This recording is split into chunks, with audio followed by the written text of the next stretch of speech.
বন্যায় ঘরবাড়ির ক্ষয়ক্ষতি ও ভোগান্তি নিয়ে আরো জানাতে লক্ষ্মীপুর ও নোয়াখালী থেকে যুক্ত হয়েছেন সহকর্মীরা। প্রথমেই লক্ষ্মীপুর থেকে জানাবেন সহকর্মী আব্বাস হোসেন। আব্বাস হোসেন, লক্ষ্মীপুরে এখন বন্যা পরিস্থিতি কোন দিকে রয়েছে এবং বন্যা পরবর্তী যে চ্যালেঞ্জগুলো রয়েছে সেগুলো মোকাবেলায় আসলে কি ধরনের উদ্যোগ নেওয়া হচ্ছে? প্রিয় নম্বর সেট করে বিকাশে সেন্ড মানি করুন ফ্রি।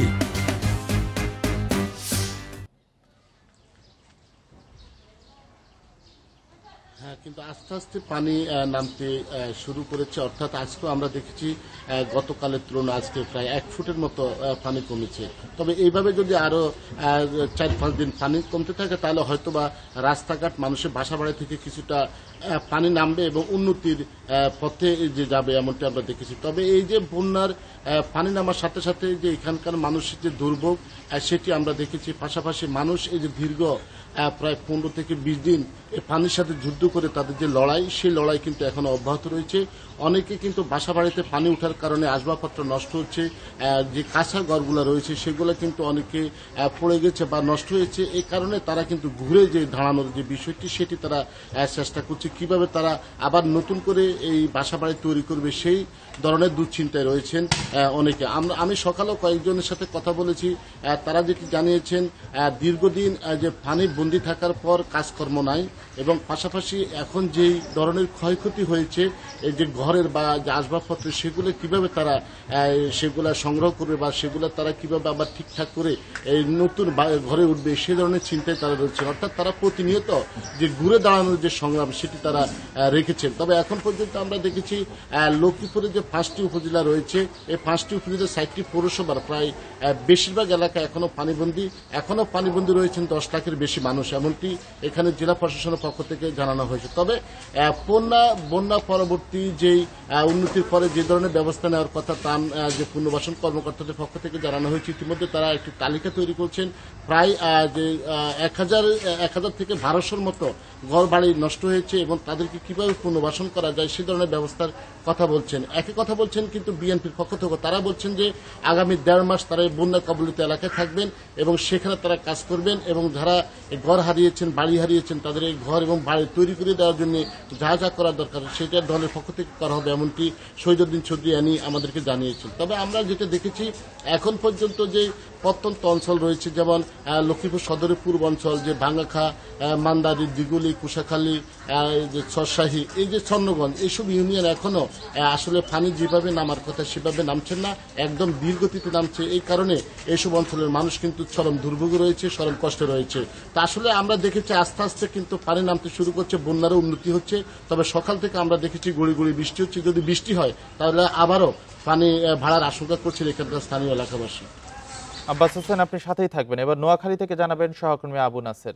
আবু নাসের, নোয়াখালীতে বন্যায় ক্ষয়ক্ষতির পরিমাণে কিরকম কি জানতে পেরেছেন? ক্ষয়ক্ষতির চিহ্ন আপনি কেমন দেখছেন এবং বিশেষত এই পর্যায়ে রোগ বালাইয়ের প্রাদুর্ভাব হয়, সার্বিক পরিস্থিতি জানতে চাই।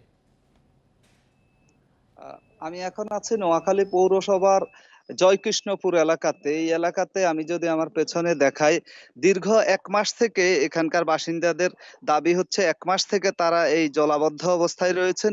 নোয়াখালী পৌর এলাকাতে মূলত জলাবদ্ধতাই ছিল, এরপর বন্যা পরিস্থিতির সাথে সারা দেশের বন্যা পরিস্থিতির সাথে নোয়াখালীতে বন্যা পরিস্থিতি দেখা দেয়।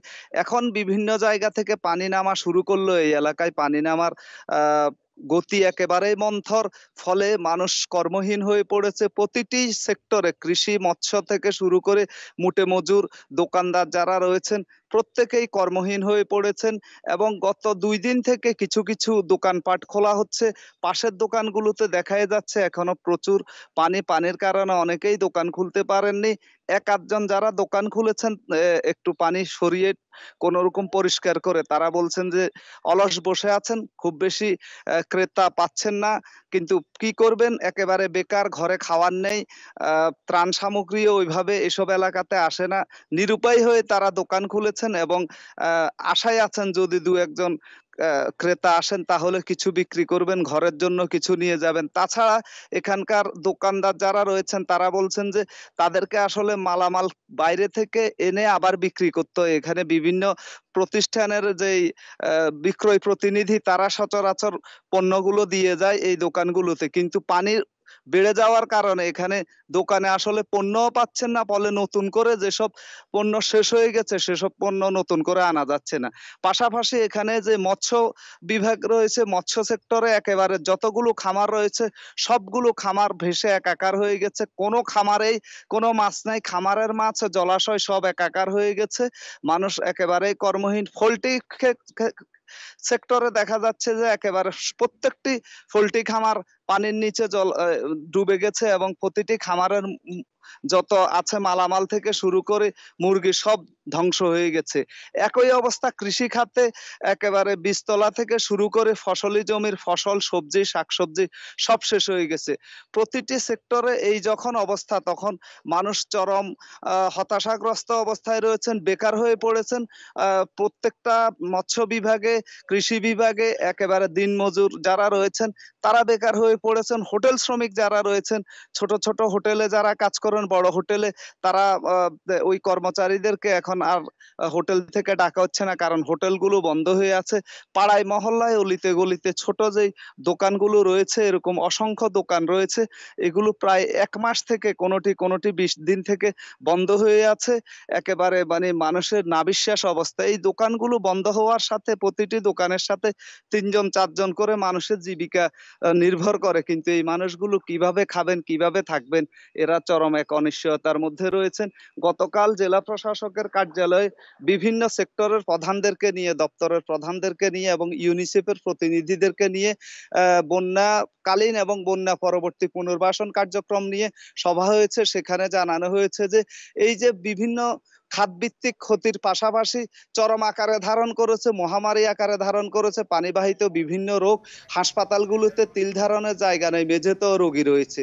এই হচ্ছে বন্যা পরিস্থিতির সার্বিক অবস্থা নোয়াখালীতে। জি, নোয়াখালী ও লক্ষ্মীপুর থেকে বন্যা পরিস্থিতির সর্বশেষ জানাচ্ছিলেন আমাদের সহকর্মীরা।